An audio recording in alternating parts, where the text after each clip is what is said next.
Hello students, जय हिंद। I welcome you all to Magnet Brains, एक ऐसा प्लेटफॉर्म जहां पे क्लास 1 से लेके क्लास 12 तक सारा क्वालिटी एजुकेशनल कंटेंट एक्सक्लूसिवली आप लोगों तक फ्री ऑफ कॉस्ट लेकर आया जाता है। मतलब ये कि यहाँ कभी ऐसा नहीं होता कि आपको किसी सब्जेक्ट के एक या दो चैप्टर्स एक्सेस करने के लिए मिले और उसके बाद में आपसे ये बोला जाए कि बचा हुआ कंटेंट देखने के लिए या तो आपको किसी तरीके की कोई फ़ीस देना पड़ेगी या कोई पेड सब्सक्रिप्शन लेना पड़ेगा। ऐसा मैग्नेट ब्रेन्स पर नहीं होता। मैग्नेट ब्रेन्स प्रतिबद्ध है आप लोगों तक सारा का सारा quality educational content exclusively free of cost लेकर आने के लिए, जिसकी मदद से आप लोग अपने एग्जामिनेशन की प्रिपरेशन अच्छे से कर सकें, सब्जेक्ट्स की आपकी अंडरस्टैंडिंग अच्छी डेवलप हो, कंसेप्ट की अच्छी क्लैरिटी डेवलप हो, अच्छी कमांड डेवलप हो और अच्छे से अच्छे मार्क्स आप लोग स्कोर कर सकें। साथ ही साथ इस नॉलेज की मदद से आप लोग अपने करियर्स में अच्छा कर सकें, अच्छे अच्छे पदों पर पहुँचें और देश की तरक्की और उन्नति में आप लोग भी अपना एक योगदान दे सकें, आपका भी अपना कॉन्ट्रीब्यूशन हो। यही मैग्नेट ब्रेन्स का ध्येय है और इसी को ध्यान में रखकर हम लोग आगे बढ़ रहे हैं। एंड इसी नोट पर हम अपने आज के सेशन की शुरुआत करेंगे। तो आज का जो हमारा सेशन रहने वाला है, इसमें हम लोग अपने class 11th health and physical education की जो एनसीईआरटी की किताब है, ऑफिशियल किताब, उस किताब में जो अपना चैप्टर नंबर 4 है इंडिविजुअल गेम्स, उसके सेकंड गेम या फिर सेकंड इवेंट के बारे में या सेकंड जो स्पोर्ट उसमें दिया हुआ है बैडमिंटन, उसके ऊपर जो एनसीईआरटी के क्वेश्चंस वगैरह दिए गए उनको सॉल्व करेंगे। तो आज के सेशन में हम लोग बैडमिंटन का जो पोर्शन है उसके एनसीईआरटी सॉल्यूशंस को देखने वाले हैं। जो भी इसमें अलग अलग वैरायटी ऑफ क्वेश्चंस पूछे गए हैं, long answer type, short answer type, true false, fill in the blanks, जिस भी तरीके के क्वेश्चंस वगैरह हैं सारे के सारे हम लोग आज के सेशन में देखने वाले हैं। So now without any further ado here we begin. चलें शुरू करते हैं। पहली जो आपकी कैटेगरी है बैडमिंटन स्पोर्ट्स में, वो है लॉन्ग आंसर क्वेश्चंस की। हमको लॉन्ग आंसर क्वेश्चंस का जवाब देना है, डिटेल में जो है अपने को इनके आंसर्स वगैरह लिखना है। पहला क्वेश्चन पूछा गया है, right the history of badminton in Olympics. Badminton का ओलंपिक्स में क्या इतिहास रहा है अपने को ये बताना है, ठीक है जी। Write the history of badminton in Olympics में। अब ध्यान से सुनिएगा, उन्होंने अपने को ये नहीं पूछा है कि आप हमें हिस्ट्री ऑफ बैडमिंटन समझाइए कि बैडमिंटन का जन्म कैसे हुआ है, बैडमिंटन एक स्पोर्ट्स के रूप में कैसे इवॉल्व हुआ, नियम कायदे किसने बनाए वगैरह वगैरह। ये सारी बातें अपने से नहीं पूछी गई हैं। अपने से क्या पूछा गया है कि भाई तुम ये बताओ कि जो बैडमिंटन है ओलंपिक्स के सामने जो है इसको शामिल करने का क्या इतिहास रहा है, ओलंपिक्स में इसको एक इवेंट के तौर पर, एक स्पोर्ट्स के तौर पर किस तरह से शामिल किया गया। एक थोड़ी सी इंटरेस्टिंग हिस्ट्री है, इसलिए इसके ऊपर ये सवाल बनकर तैयार होता है।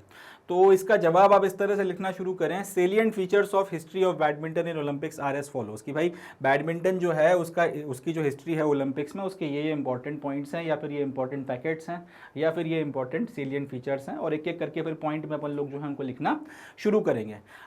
इट गोज विदाउट सेइंग, इसके पहले वाले सेशंस में भी मैंने बात कही है और मैं फिर कहूँगा, जहाँ तक हो सके हमको हेडिंग एंड पॉइंट्स में खेलना है, ठीक है जी। जहाँ तक हो सके हम लोग हेडिंग्स के साथ में और पॉइंट्स में जो है अपने आंसर्स को लिखेंगे, और साथ ही साथ जो भी इंपॉर्टेंट फैक्ट्स होंगे, जो भी इंपॉर्टेंट कीवर्ड्स होंगे, उनको हम लोगों ने हाईलाइट करना है, ठीक। इस तरह से खेलेंगे। जहाँ तक हो सके, जहाँ तक पॉसिबल हो सके, हम लोगों ने अवॉइड करना है पैराग्राफ्स वगैरह में लिखना या फिर लंबे लंबे फर्रे बनाने से हमको जहाँ तक है बचना है, क्योंकि एग्जामिनर्स को पढ़ने में तकलीफ होती है जनरली। फिर वो पूरा पढ़ते नहीं हैं और उसके बाद में फिर अगर आपने अच्छा आंसर भी लिखा होता है तो कई बार वो अपने खिलाफ चला जाता है। अगर 5 नंबर में से आपको 4 4.5 मिलने चाहिए तो पता चला 3 या 2.5 या 2 नंबर पकड़ा के सामने वाला आगे बढ़ जाएगा। इससे बचने के लिए हमको करना क्या है, हेडिंग्स में लिखना है, पॉइंट्स में हमको अपनी बातों का जवाब देना है, जो भी इंपॉर्टेंट टर्म्स होंगे उनको हाईलाइट करना है, मार्क करना है, और इस तरीके से सामने वाले के लिए सहूलियत रखनी है कि उसको पढ़ने में कोई तकलीफ ना आए। अगर वो इन्जॉय करे तो बेटर है, मज़ा आए उसे तो अच्छी बात है, ना भी आए तो भी कम से कम यह है कि वो हमारे खिलाफ जो है वो ना जाए, वो हमारे खिलाफ जो है वो मार्किंग वगैरह ना करे। तो इस बात को ध्यान में रखते हुए अपने को जवाब देना है। हम लोग पॉइंट्स में जहाँ तक हो सके आंसर देने की कोशिश करेंगे। तो बैडमिंटन की जो इतिहास है, उसकी जो हिस्ट्री है, उसके सेलिएंट फीचर्स ये हैं। इस तरीके से आप हेडिंग बनाइए और शुरू करिए। फिर बता रहा हूँ, अपने को बैडमिंटन का इतिहास नहीं बताना है, बैडमिंटन का ओलंपिक्स में जो इतिहास है वो बताना है। तो गेम कैसे शुरू हुआ, पहले उसको पूना बोला जाता था और कैसे इवॉल्व हुआ, वो सारी बातचीत अपन लोग नहीं करेंगे। डायरेक्ट अपन आएंगे पॉइंट के ऊपर कि भाई बैडमिंटन को ओलंपिक्स में शामिल करने की कोशिश 1960s के आसपास से शुरू हो गई थी। लोगों ने मिड 1960s के आसपास से 65-66 के आसपास से बोलना शुरू कर दिया था कि बैडमिंटन करके एक गेम होता है भैया, इसे शामिल करो, बड़ा इंटरेस्टिंग गेम है, बड़ा मज़ेदार गेम है, बड़ा फेमस गेम है, काफ़ी सारे देशों में खेला जा रहा है। इसको जो है आपने एक इवेंट के तौर पर, एक स्पोर्ट्स के तौर पर आप ओलंपिक्स में शामिल करना चाहिए। ये बातें या ये मुहिम वगैरह जो है शुरू हो गई। 1972 में म्यूनिक में ओलंपिक गेम्स जो थे उसमें पहली बार बैडमिंटन को एक डिमॉन्स्ट्रेशन स्पोर्ट के तौर पर जो है शामिल किया गया, यानी कि इसके मुकाबले करवा के लोगों को दिखाए गए, टेलीकास्ट किए गए कि भाई ये भी एक गेम है, इंटरेस्टिंग गेम है, इसको शामिल करने का जो है कंसिडरेशन चल रहा है। देखो समझो, इसके बारे में जानो, इसके नियम कायदों को थोड़ा सा पढ़ो।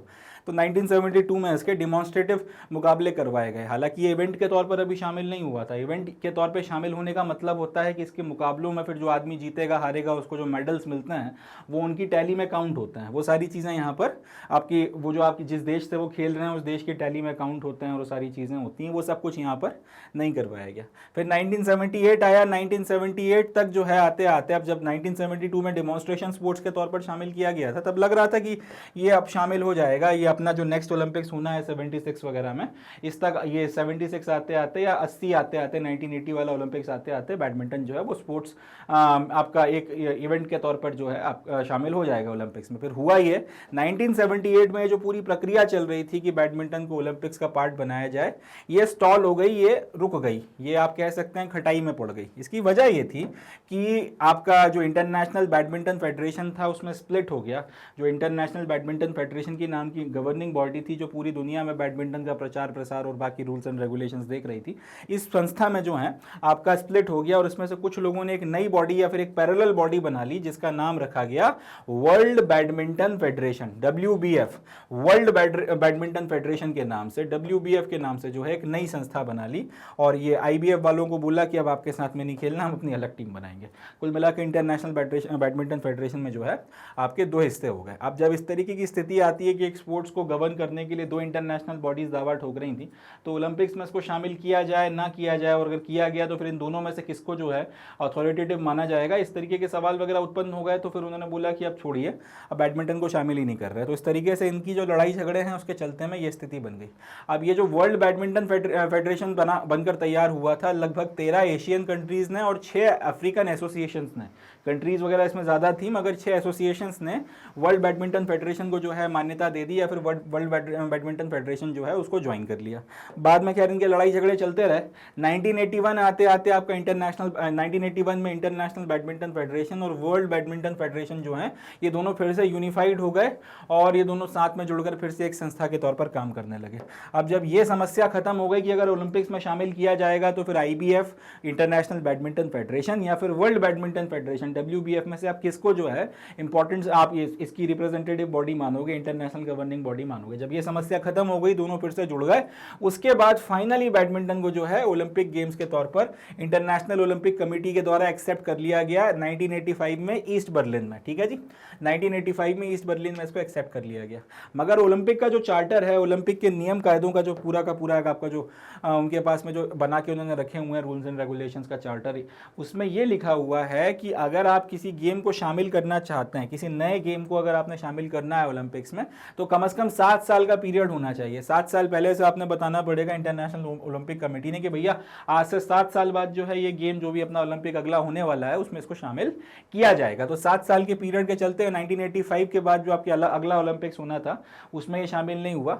7 साल का वेट करने के बाद में 1988 के आपका जो सियोल ओलंपिक्स होने थे उसमें तो फिर ये शामिल नहीं हो पाया खैर इसके चलते, क्योंकि 7 साल का आपका रूल आ गया था। मगर बाद में फिर 1992 में जो है आपका बार्सिलोना ओलंपिक्स वगैरह में उसको शामिल किया गया था और उसके बाद से ये आपका आज तक खेला जा रहा है। इसमें फिर आपका मेल कैटेगरी होती है, फीमेल कैटेगरी होती है। 2-3 पॉइंट और बना सकते हैं आज की तारीख में। मेल कैटेगरी के आपके सिंगल्स करवाए जाते हैं, फीमेल कैटेगरी के सिंगल्स करवाए जाते हैं, आपके मेल कैटेगरी के डबल्स होते हैं, फीमेल कैटेगरी के डबल्स होते हैं और मिक्स डबल्स वगैरह करवाए जाते हैं। इस तरीके से जो है ये स्पोर्ट्स आज की तारीख में 4 चांद लगा रहा है उसमें और अलग अलग देशों से काफ़ी सारे खिलाड़ी निकल कर आते हैं। इंडिया के रिस्पेक्ट में बात की जाए तो साइना नेहवाल जो हैं वो एक काफ़ी आपकी, और PV सिंधु जो हैं और ये आपकी सबसे फेमस खिलाड़ी हैं। इसके अलावा और भी जो हैं रोहन बोपन्ना हो गया और इस तरीके के दूसरे जो खिलाड़ी वगैरह हैं ओलंपिक्स में हिंदुस्तान के लिए काफ़ी जो हैं लॉरल्स वगैरह बटोर रहे हैं, काफ़ी फेमस हैं। और बाकी देशों के भी जो अपने अपने खिलाड़ी हैं, कुल मिला के ये है बैडमिंटन आज की तारीख में एक फेमस स्पोर्ट के तौर पर ओलंपिक्स में छाया हुआ है। इस तरह से जो है आप इसे कंक्लूड कर सकते हैं। चलें अगला क्वेश्चन देखना। नेक्स्ट जो अपना क्वेश्चन है इसमें पूछा गया है क्वेश्चन नंबर 2 में कि right various type of events played in badminton. अब वेरियस टाइप ऑफ इवेंट्स वगैरह अपने को बताने हैं जो बैडमिंटन में खेले जाते हैं। तो जितने अपन लोगों ने इवेंट्स वगैरह पढ़े हैं उनका नाम लिख दीजिए। अब यहाँ पर आप चाहो तो इसको 2-3 तरीके से लिख सकते हो। एक तो टाइप्स ऑफ इवेंट्स लिखने के बाद में आप सिंगल्स के नाम से हेडिंग बनाइए। ठीक है जी, टाइप्स ऑफ इवेंट्स लिखने के बाद में आप सिंगल्स के नाम से हेडिंग बनाइए। आप लिखिए सिंगल या फिर सिंगल्स, और उसके बाद में फिर इसमें जितने सिंगल्स खेले जाते हैं वो लिख दीजिए कि भाई मेंस का सिंगल होता है, वुमेन्स का सिंगल होता है। उसके बाद में फिर आप दूसरी जो हेडिंग बना सकते हैं वो बना सकते हैं डबल्स की। डबल्स में फिर आप लिख सकते हैं कि भाई मेंस का डबल होता है और वुमेन्स का या फिर फीमेल जो होती है उनका डबल्स होता है। फिर तीसरा जो है आप मिक्स डबल लिख सकते हैं। इस तरीके से अब आपकी 4-5 लाइनें भर जाएंगी। यहाँ तो मैंने खैर एक लाइन में लिख दिया है, मगर इसको आपने इस तरह से लिखना है, टाइप्स ऑफ इवेंट्स। तो आपने जैसे यहाँ पे टाइप्स ऑफ इवेंट्स लिखा हुआ है, टाइप्स ऑफ इवेंट्स लिखने के बाद में आपने एक हेडिंग बनानी है सिंगल्स की। सिंगल्स में फिर जो है आपने दोनों आपका मेंस के सिंगल्स के बारे में लिखना है और वुमेन्स के सिंगल्स के बारे में लिखना है। इसी तरीके से डबल्स के नाम से हेडिंग बनानी है, उसमें आपका मेंस के डबल्स के बारे में लिखना है और वुमेन्स के डबल्स के बारे में लिखना है। इसके बाद में फिर आपका मिक्स डबल्स के बारे में लिखना है। इस तरीके से आपके 3 या 4 जो है आपके लाइनें या फिर 3 या 4 जो है कैटेगरीज बन जाएंगी। उसके बाद में junior boys and junior girls under 17 का लिखना है, फिर अंडर 19 का लिखना है। अंडर 17 में junior boys and junior girls लिख दीजिए। उसके बाद में अंडर 19 में junior boys and junior girls लिख दीजिए। उसमें फिर अंडर 17 में सिंगल्स, डबल्स और मिक्स डबल्स होते हैं। अंडर 19 में जो है सिंगल्स, डबल्स और मिक्स डबल्स होते हैं, ये लिख दीजिए। फिर आपका सब जूनियर बॉयज़ एंड गर्ल्स के लेवल पर आ जाइए। अंडर 13 और अंडर 15 उसकी कैटेगरी जो है उसमें लिख दीजिए कि सब junior levels under 13 boys, under 13 सब जूनियर लेवल्स गर्ल अंडर 13, फिर अंडर 15 और अंडर 15। उसके बाद उसमें जो अलग अलग कैटेगरीज वगैरह उतार दीजिए कि इसमें सिंगल्स, डबल्स, मिक्स डबल्स होते हैं। इस तरीके से जो है आप अगर जवाब बनाकर तैयार करेंगे तो काफ़ी अच्छा, काफ़ी विस्तृत, काफ़ी बढ़िया और एक अच्छा आंसर बनकर तैयार होगा। इससे ज़्यादा इसमें करने के लिए कुछ है नहीं, क्योंकि ये फैक्चुअल सवाल है। फैक्चुअल सवाल का मतलब यह है कि इसमें हम लोग अपनी तरफ से अब क्या लिख देंगे, जो इवेंट्स होते हैं हम सिर्फ उसी के बारे में बता सकते हैं। तो इसमें आप लिखने के बाद आप चाहो तो एक एक लाइन और ऐड कर सकते हो और ये सब में लिखने की ज़रूरत नहीं है। ऊपर वाली जो कैटेगरी है इसमें आप लिख सकते हो कि मेंस सिंगल में आपके 2 पुरुष जो हैं वो खेलते हैं, वुमेन सिंगल में आपकी 2 महिलाएं खेलती हैं साथ में, डबल्स में जो है आपके दोनों तरफ में 2-2 आपके महिला पुरुष खेलते हैं। अगर मेंस की कैटेगरी है तो उसमें आपके पुरुष खेलेंगे और अगर फीमेल्स की कैटेगरी है तो उसमें वुमेन खेलेंगी। मिक्स डबल्स में एक तरफ में आपका एक महिला एक पुरुष और दूसरी तरफ में एक महिला एक पुरुष। इतना आप चाहो तो शुरुआत में जो है इन कैटेगरीज में लिख सकते हो। अब इन कैटेगरीज में वही चीज़ फिर से रिपीट करने का सेंस नहीं बनता, वो अंडरस्टैंडेबल सी बात है। तो यहाँ से 10, 12, 15 लाइन का जो है आंसर अच्छा ठीक ठाक बनकर तैयार हो जाएगा, जिसमें ज़्यादा कुछ लिखने की आपको ऐसा ज़रूरत नहीं पड़ेगी, मगर आप अपनी बात अच्छे से कन्वे कर दोगे। तो क्वेश्चन नंबर 2 का जो है इस तरीके से एक डिटेल्ड आंसर बनकर तैयार होता है, या इस तरीके से जो है अपने को जवाब देना है। अगला आता है question number 3, right the dimensions of the racket. अब फिर से ये फैक्चुअल क्वेश्चन है, इसमें हम लोग अपनी तरफ से कोई जो है बातचीत नहीं कर सकते, हम लोग अपनी तरफ से कोई इनोवेशन नहीं कर सकते, जो है हमको वही फैक्ट्स लिखना पड़ेंगे। इन्होंने क्या पूछा है, आप रैकेट के डायमेंशंस बता दीजिए। अब रैकेट के जो डायमेंशंस हैं हमें वही उतारना पड़ेंगे, इसके अलावा हम लोग अब क्या कर सकते हैं इसमें। तो इसमें अब जो है फैक्चुअल सवाल है, तो फैक्चुअल सवाल में फिर से अपन लोग हेडिंग पॉइंट्स के साथ खेलेंगे और जो डायमेंशंस में जो इंपॉर्टेंट चीज़ें आती हैं उसको अंडरलाइन करते चलेंगे। जैसे length of the racket shall not exceed 600 mm overall, कि आपका भाई जो रैकेट की लेंथ है वो 680 mm या फिर 68 सेंटीमीटर से ज़्यादा नहीं होना चाहिए, टॉप से लेके बॉटम तक या बॉटम से लेके टॉप की टिप तक। तो ये अब ये लिखने के बाद में 600 mm ओवरऑल को जो है आप अंडरलाइन कर दीजिए। अब सामने वाला पूरा सेंटेंस पढ़े ना पढ़े 680 mm पढ़ लेगा तो समझ जाएगा कि हाँ यार इसको डायमेंशंस वगैरह का जो है अंदाजा है, ये जानता है, इसने पढ़ाई वगैरह करी है। ये मतलब सिर्फ ये मतलब लिखने के लिए जो है आपका या फिर कॉपी भरने के लिए बकवास नहीं कर रहा है, इसको एक्चुअल में पता है। अब 600 mm जो है आपने इसको अंडरलाइन कर दिया, इसमें नजर जरूर जाएगी। इसी तरह से width of the racket shall not exceed 230 mm overall, ये लिख दीजिए और ये 230 mm ओवरऑल जो है इसको अंडरलाइन कर दीजिए। इसके बाद में standard length of the starting use to get a badminton is 10 metres, ये आप पॉइंट जो है उतार दीजिए। उसके बाद में आप कौन से मटेरियल का इस्तेमाल करते हैं, rackets are made of steel, aluminium, graphite, boron, ये आप लिख सकते हैं। Racket generally weighs about 85 to 90 mm, अब यहाँ पर आप वेट वर्ड को अंडरलाइन कर दें और 85 to 90 ग्राम्स वगैरह जो है इसको अंडरलाइन कर दें। और ये लास्ट में ये जो पूरा का पूरा पॉइंट है, मोर देन 100 ग्राम्स, इतने को हाईलाइट कर दें। सामने वाला अगर जरा सा भी इसमें नजर डालेगा उसको समझ में आ जाएगा कि आपको अंदाजा है। अब इतना करने के बाद में एक छोटा सा काम और करिएगा, रैकेट का एक लेबल डायग्राम बनाइए। मैं ये बिल्कुल नहीं कह रहा कि अपने को पिकासो की तरह बहुत अच्छी तस्वीर बनानी है, इतना कि साफ सुथरा समझ में आ जाए। रैकेट का एक डायग्राम साइड में जो है आपने बनाना है और उसमें ये सारे के सारे डायमेंशंस वगैरह फिर आपने लिख देने हैं कि यहां से लेके यहां तक जो है 680 से ज्यादा नहीं हो सकता, 68 सेंटीमीटर, यहां से लेके यहां तक कि आपकी जो विड्थ है वो इससे आपका 230 mm या फिर 23 सेंटीमीटर से ज़्यादा नहीं हो सकती। फिर यहाँ पे एक पॉइंट एरो बना के वेट जो है मैक्स टू मैक्स इतना हो सकता है, या फिर वेट के आगे जो है 100 ग्राम तो ब्रैकेट में मैक्स लिख दीजिए। इस तरीके से जो है अब अगर आप एक लेवल डायग्राम बना देंगे, हो सकता है वो आपको पूरा जवाब ना पड़े, वो सिर्फ आपका लेवल डायग्राम देखे और उसके बेसिस पर भी आपको पूरे के पूरे मार्क्स दे दे, या फिर अच्छे से अच्छे मार्क्स दे दे। जनरली क्या होगा, यहाँ पर डायमेंशंस वगैरह लिखते वक्त बच्चे करते गलती ये है कि वो डायग्राम नहीं बनाते। डायग्राम्स वगैरह जो है आपको एक एक्स्ट्रा एडिशनल एडवांटेज देते हैं, एडिशनल मार्क्स वगैरह दिलवाने में आपकी हेल्प करते हैं। तो यहाँ पर एक रैकेट का डायग्राम भी जो है अपने को साथ में बनाना है, वो ज़्यादा बेटर रहेगा। नेक्स्ट क्वेश्चन फिर फैक्चुअल है, ड्रॉ लेबल्ड बैडमिंटन कोर्ट। तो अब आपने को यहाँ पे क्या करना है, बैडमिंटन के कोर्ट का एक लेबल डायग्राम बनाना है। तो अब जो लेबल डायग्राम है मैंने डायरेक्ट एनसीईआरटी से उठाकर जो है यहाँ पर आप लोगों के लिए लगाया है। अब ये लेबल डायग्राम जो है अपने को बनाकर आना है। ऑब्वियस सी बात है, इतनी सारी चीज़ें अपने को याद नहीं रह पाएंगी, तो इसमें से जितनी चीज़ें आप जो है मेन इंपॉर्टेंट याद रख सकते हैं और उनको पेन डाउन कर सकते हैं, डायग्राम बनाकर उनको लिखकर आ जाइए। जैसे अपना कोर्ट वगैरह जो है उसके जो आपके लेंथ और विड्थ के डायमेंशन हैं, ये डायमेंशन और ये डायमेंशन अपने को पता होना चाहिए। फिर बीच में आपने नेट वगैरह बता दी।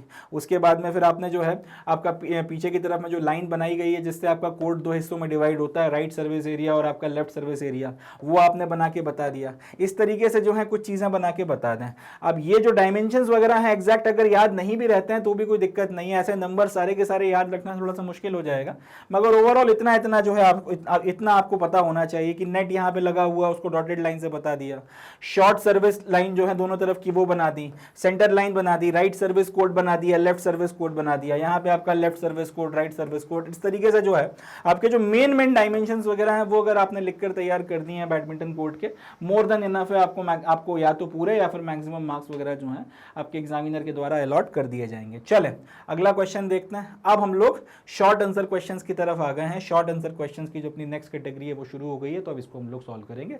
इसको देखना है। तो अब शॉर्ट आंसर क्वेश्चंस में पहला क्वेश्चन जो पूछा गया है वो है, who won India's first Olympic medal in badminton. Badminton में हमें पहला ओलंपिक मेडल जो है हिंदुस्तान के लिए किसने जीत कर दिया था।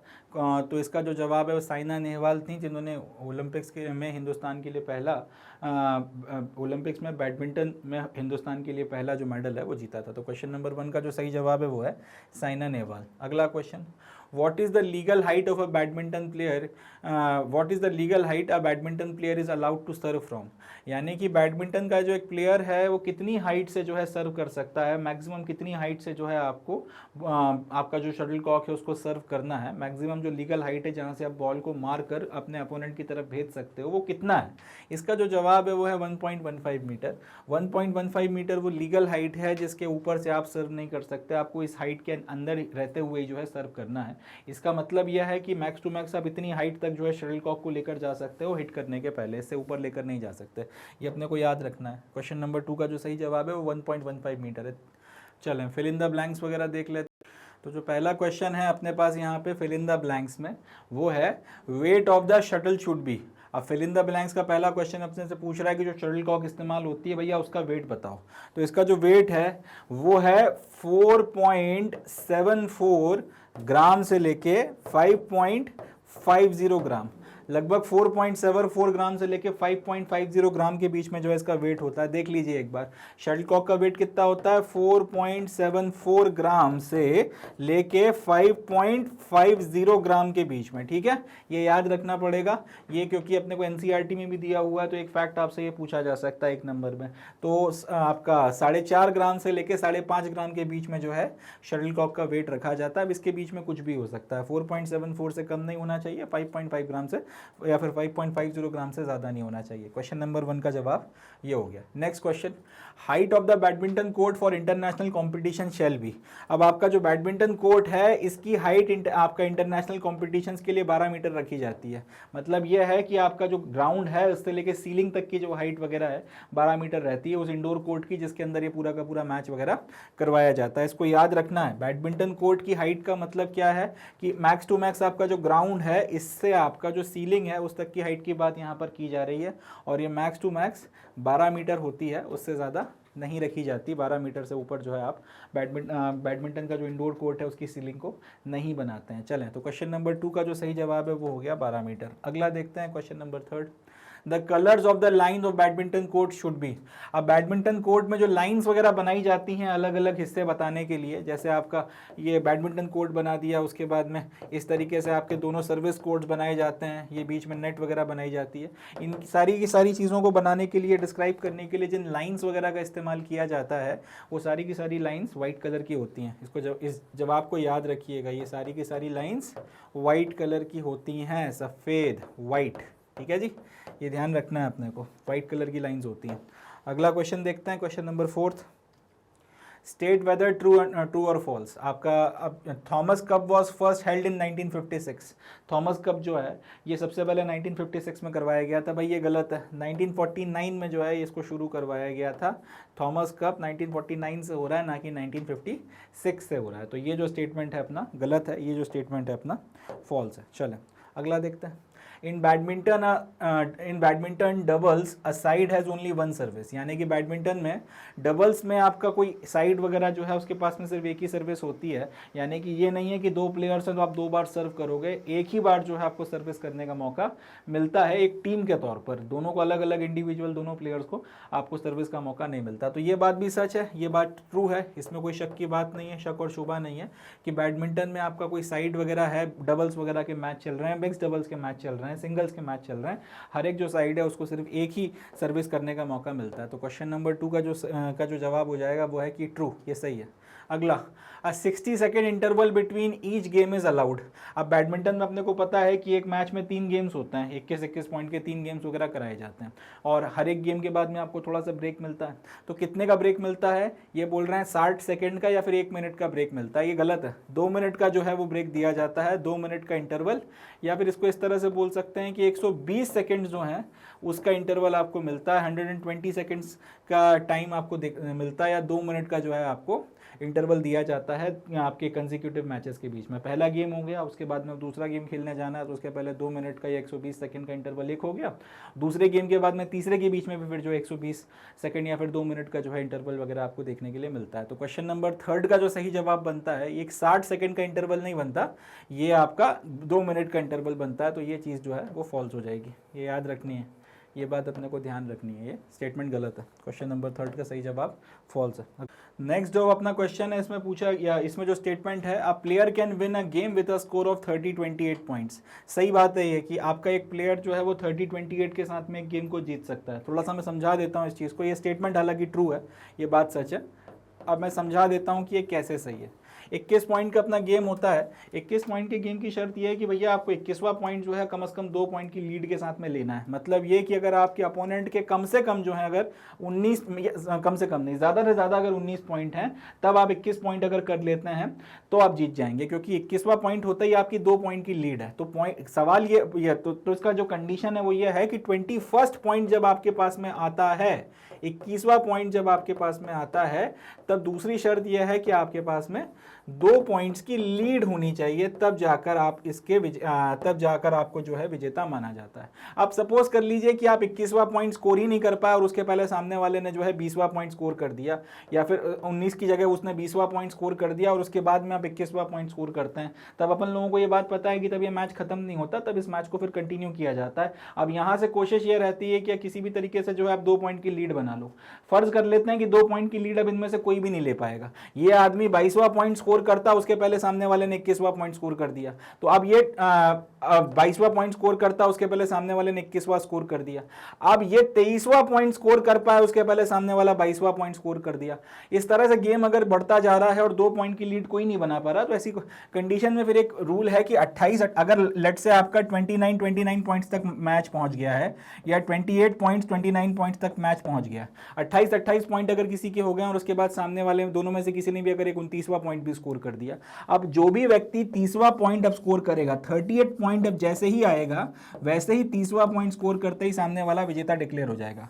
अगर इस 29वें पॉइंट वाले ने 30वां पॉइंट स्कोर कर दिया तब भी, और ये 28वां वाला 29th पॉइंट और उसके बाद अल्टीमेटली अगर 30th पॉइंट तक पहुंच गया तब भी, जैसे ही इनमें से जो भी व्यक्ति आपका 30वां पॉइंट या 30th पॉइंट स्कोर करता है, वैसे ही खेल खत्म हो जाएगा, उसके आगे फिर कंटिन्यू नहीं किया जाएगा, भले ही फिर 1 पॉइंट की लीड हो या 2 पॉइंट की लीड हो। ये 2 पॉइंट की लीड की कहानी कब तक चलती है, जब तक 28 स्कोर नहीं हो जाता। उसके बाद में जैसे ही 28 के बाद में जो भी बंदा बंदा 30वां पॉइंट स्कोर करेगा, 29वां, और उसके बाद में 38 पॉइंट जैसे ही किसी को भी मिलता है, 28 पॉइंट के पहले अगर 2 पॉइंट की लीड बन गई तब आप जीत जाओगे, वो कोई बात नहीं। मगर अगर 28-28 स्कोर हो गया है, दोनों में से किसी ने भी 28 पॉइंट अगर स्कोर कर लिए हैं, उसके बाद में फिर मैच खींचेगा, जो भी 30वां पॉइंट आपका स्कोर करता है वो जीतेगा।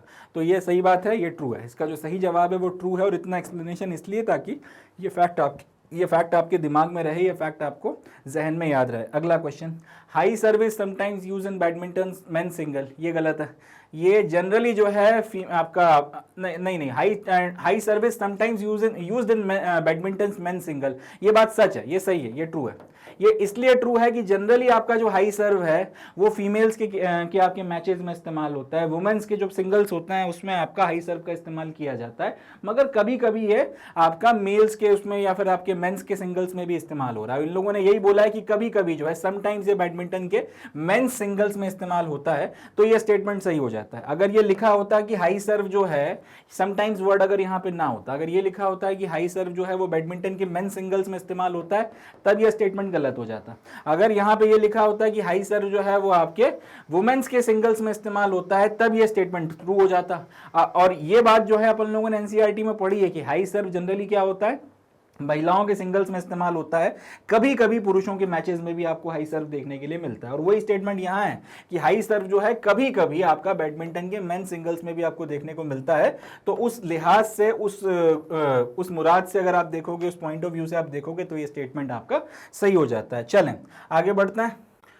सो with this we come to end of today session. आज का जो अपना सेशन था, इसमें हम लोगों ने अपने class 11th health and physical education की जो एनसीईआरटी की किताब है, स्टैंडर्ड जो बुक है, उसके चैप्टर नंबर 4 इंडिविजुअल गेम्स, उसमें जो हमारा सेकंड इवेंट हमें दिया है या फिर जो सेकंड गेम हमको दिया हुआ है बैडमिंटन, उसके ऊपर एनसीईआरटी के जो भी क्वेश्चंस वगैरह थे वो सारे हम लोगों ने कर आज के सेशन में ख़त्म किए हैं। तो इसी के साथ में आज का अपना जो सेशन है इसको हम लोग यहाँ पर समाप्त करते हैं। अब ख़त्म करने के पहले, समाप्त करने के पहले, आप लोगों से अलविदा बोलने के पहले मैं आपको बताना चाहूँगा कि जैसे मैंने आपको सेशन की शुरुआत में भी बताया था कि मैग्नेट ब्रेन्स पर सारा का सारा quality educational content exclusively free of cost provide कराया जाता है। सवाल ये उठता है कि आप ये कंटेंट एक्सेस कहाँ से कर सकते हैं, देख कहाँ से सकते हैं। 3 तरीके हैं। एक तो आप YouTube का जो हमारा चैनल है वहाँ पर जाकर आप सारा का सारा कंटेंट एक्सेस कर सकते हैं, सारी प्लेलिस्ट वहाँ पर डली हुई हैं, पड़ी हुई हैं, तो उनको आप एक्सेस कर सकते हैं। दूसरा, आप मैग्नेट ब्रेन्स की वेबसाइट पर जाकर सारे के सारे कंटेंट को एक्सेस कर सकते हैं। और तीसरा कि आप मैग्नेट ब्रेन्स का ऐप डाउनलोड कर लें, सबसे कन्वीनियंट यही है। इनफैक्ट आप मैग्नेट ब्रेन्स का ऐप डाउनलोड कर लीजिए और उस पर आप ये सारा का सारा कंटेंट वगैरह जब मन चाहे तब आप एक्सेस कर सकते हैं। अब ये कंटेंट आप चाहें तो अपने मोबाइल फ़ोन पर देख सकते हैं, चाहे तो अपने टैबलेट पर देख सकते हैं, चाहे तो अपने PC पर भी जो है इसको चला सकते हैं। तो जो भी माध्यम या फिर जो भी मेथड आपको अच्छा लगता है आप इस पर इसको एक्सेस कर सकते हैं। तीनों पर ये कंपैटिबल है, आसानी से चल जाएगा, कोई इश्यूज़ वगैरह आपको नहीं आएंगे। अब हमें ये भी पता है कि लेक्चर आप 1 बार देखोगे, 2 बार देखोगे, 3 बार देखोगे मैक्स टू मैक्स, उससे ज़्यादा जनरली लेक्चर को नहीं देखा जाता। अब एक बार जब आपने लेक्चर देख लिया, समझ में भी आ गया, मगर रिवाइज तो करना ही पड़ता है। बिना रिवीजन के तो कोई चीज़ होती नहीं है, बिना प्रैक्टिस के कोई भी आदमी परफेक्ट नहीं बनता। तो ये बात तो आप लोगों पे और आपकी एग्जाम प्रिपरेशन पे भी लागू होती है। अब अच्छे से अच्छी प्रैक्टिस के लिए ज़रूरत पड़ती है नोट्स की। तो इस बात को भी हम लोग समझते हैं कि नोट्स की ज़रूरत पड़ती है। हार्ड कॉपी में, सॉफ्ट कॉपी में आपके पास में नोट्स होने चाहिए। इसलिए मैग्नेट ब्रेन्स ये सारे लेक्चर्स वगैरह के साथ ही साथ आप लोगों के लिए बुक्स और ई बुक्स भी लेकर आता है, जिनकी मदद से आप लोग रिवाइज़ कर सकें, अपने रिवीजन वगैरह को अच्छे से कर सकें और अच्छे से जो है कमांड वगैरह अपने सब्जेक्ट पे हासिल कर सकें। सारा का सारा कंटेंट जो आपको पढ़ाया जाता है वो बुक्स और ई बुक्स के फॉर्म में भी आपको मिलता है। तो ये भी आप चाहें तो एक्सेस कर सकते हैं। इसके लिंक्स वगैरह जो हैं इस वीडियो के डिस्क्रिप्शन में आपको देखने को मिल जाएंगे, तो यहाँ से जाकर आप ये किताबें वगैरह जो हैं ले सकते हैं। इसके अलावा अगर आप लोगों के मन में कोई और डाउट हो, कोई और शंका हो, कुछ और सवाल वगैरह आप पूछना चाहते हैं, कोई और बात आप बताना चाहते हैं, कोई नई डिमांड आप करना चाहते हैं, तो वेरियस सोशल मीडिया प्लेटफॉर्म्स वगैरह हैं, इन पर आप हमसे जुड़ सकते हैं और इन पर आप अपनी बात जो है हम तक रख सकते हैं। हम लोग आपको जल्दी से जल्दी जो है फिर वहाँ पर रिस्पॉन्ड करने की कोशिश करेंगे। चाहे तो आप यूट्यूब के हमारे जो वीडियोज़ हैं उनके कमेंट सेक्शन में अपना कमेंट छोड़ सकते हैं, चाहे तो आप फेसबुक के हमारे पेज पर हमसे जुड़ सकते हैं, वहाँ पोस्ट कर सकते हैं या फिर मैसेज भेज सकते हैं, चाहे तो आप इंस्टाग्राम के पेज पर हमसे जुड़ सकते हैं, इंस्टा पर नहीं तो ट्विटर पर आप हमें ट्वीट कर सकते हैं हैंडल वगैरह को टैग कर या फिर हमारा जो टेलीग्राम का चैनल है उस पर आकर उस पर भी जो है आप हमसे जुड़ सकते हैं। तो कई सारे माध्यम हैं, कई सारे मोड्स हैं, इनमें से किसी की भी मदद से आप जो है हमसे कनेक्ट कर सकते हैं। तो जितना हो सके आपने भाई इस पर्टिकुलर वेंचर का इस्तेमाल करना है, जितना हो सके आपने इस पर्टिकुलर मुहिम का इस्तेमाल करना है। और ये जो स्टैंडर्ड क्वालिटी एजुकेशनल कंटेंट आप लोगों तक एकदम फ्री ऑफ कॉस्ट लेकर आया जाता है, इससे अपने आप को जितना हो सके उतना बेहतर बनाना है। इसके अलावा आपकी पहचान में अगर आपकी नज़र में कोई ऐसा व्यक्ति है जिसको मैग्नेट ब्रेन्स के बारे में पता नहीं है, मगर आपको लगता है कि भाई उस बच्चे को, स्टूडेंट को, उस व्यक्ति को पता होना चाहिए ताकि वो भी इसका फ़ायदा उठा सके, तो आप उसको भी इसके बारे में बताएं, मैग्नेट ब्रेन्स के एम्बेसडर बने और ये खबर जितना हो सके वहाँ तक पहुँचाएँ कि भाई मैग्नेट ब्रेन्स पर आपको ये सारे के सारे जो कोर्सेज़ वगैरह हैं एक्सेस करने के लिए मिलते हैं। आपको इसके लिए कोई फ़ीस देने की ज़रूरत नहीं है। मैग्नेट ब्रेन्स ने ये मुहिम छेड़ी है कि हम लोग क्वालिटी एजुकेशनल कंटेंट हिंदुस्तान के हर बच्चे तक लेकर जाना चाहते हैं, एक्सक्लूसिवली फ्री ऑफ कॉस्ट। और उसमें आप भी अपना योगदान दें, आप भी जो है अपना एक कह सकते हैं कि एक छोटी सी जो है आहुति दें, लोगों तक इसके बारे में पहुंचाएं, मैग्नेट ब्रेन्स के एम्बेसडर बने, अपना भी भला करें, दूसरों का भी भला करें, सफलता और तरक्की के रास्ते पर आगे बढ़ते रहें, खुश रहें ज़िंदगी के साथ में, हंसते मुस्कुराते रहें एंड मोस्ट इंपॉर्टेंटली जुड़े रहें मैग्नेट ब्रेन्स के साथ। इसी नोट पे विदा लेते हैं आपसे, मिलेंगे नेक्स्ट सेशन में। तब तक के लिए अपना बहुत ख्याल रखें, पॉजिटिव रहें एंड फोकस्ड रहें एंड मोस्ट इंपॉर्टेंटली जुड़े रहें मैग्नेट ब्रेन्स के साथ। थैंक यू, जय हिंद।